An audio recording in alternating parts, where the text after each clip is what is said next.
We are anonymous. No faces, no flags, no permission slips. We are here to tell you what's happening as Trump's trail of tears starts rolling downhill because the lights are turned on and the cockroaches are jumping. Step by step, Niagara Falls. Welcome back into a massive breaking story. Because holy smokes, did this just happen inside the Republican Party? And you've got to see it. Down in Tennessee, the cracks started showing first. Earlier today, Vice President J.D. Vance rolled into Fort Campbell, planted right next to a bright red congressional district, where a special election is happening next Tuesday. This is the Tennessee 7th, a place that voted for Trump just last year by 22 points. On paper, this should be a breeze for Republicans, but reality doesn't care about their paper. A new Emerson College survey shows the Republican candidate Matt Van Epps leading the Democrat Aftyn Behn by only 2% among likely voters. Then Senator Joni Ernst from deep red Iowa made this misstatement, and it led to this: well, we all are going to die. And then, after a tremendous amount of prayer and reflection, she announced she will not be seeking re-election in 2026.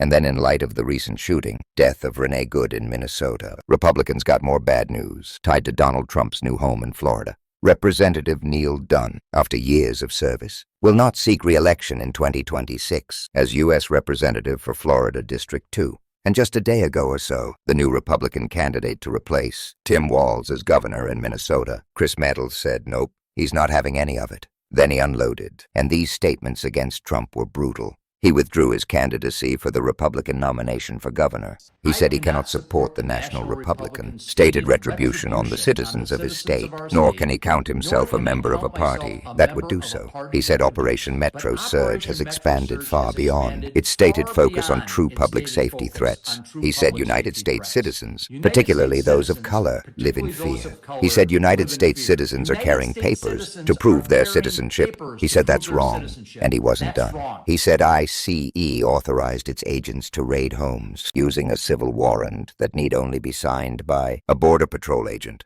He said that's unconstitutional, and it's wrong. And he said at the end of the day, he has to look his daughters in the eye and tell them he believes he did what was right. And in this breaking story, yep, it's coming home to roost, Donald. It's coming home right in your backyard, because one of your biggest constituents in the GOP down in Florida just looked at the reality of what you've done and said, I think I'll skip it. Massive breaking news. Yet another Republican quits Congress as the GOP fears disastrous midterms. Representative Vern Buchanan out of Florida announced Tuesday that he's retiring from Congress. The longtime member of the House Ways and Means Committee said he would leave his post representing the Red Gulf Coast 16th District after 20 years in office. He's among several congressional leaders opting not to seek re-election as the GOP expects a tough midterm election this November. Politico reported he said, serving the people of Southwest Florida has been the honor of my lifetime. He said every achievement worth doing began with listening to his constituents and fighting for their priorities. He said he came to Congress to solve problems, to fight for working families, and to help ensure this country remains a place where opportunity is available to everyone willing to work for it.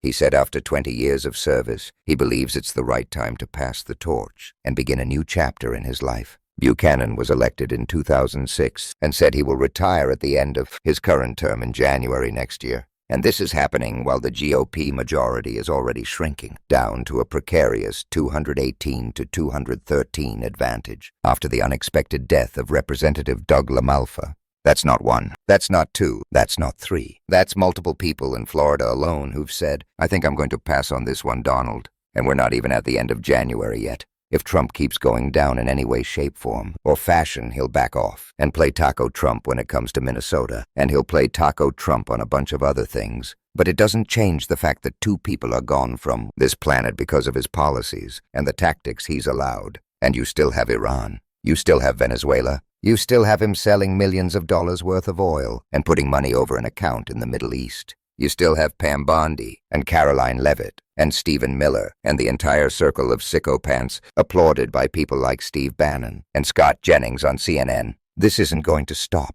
But the cockroaches who are responsible are starting to run and jump ship, and I don't think this is going to be the last of it. Like and share the video, and stay frosty. We are anonymous. We do not forgive. We do not forget. Expect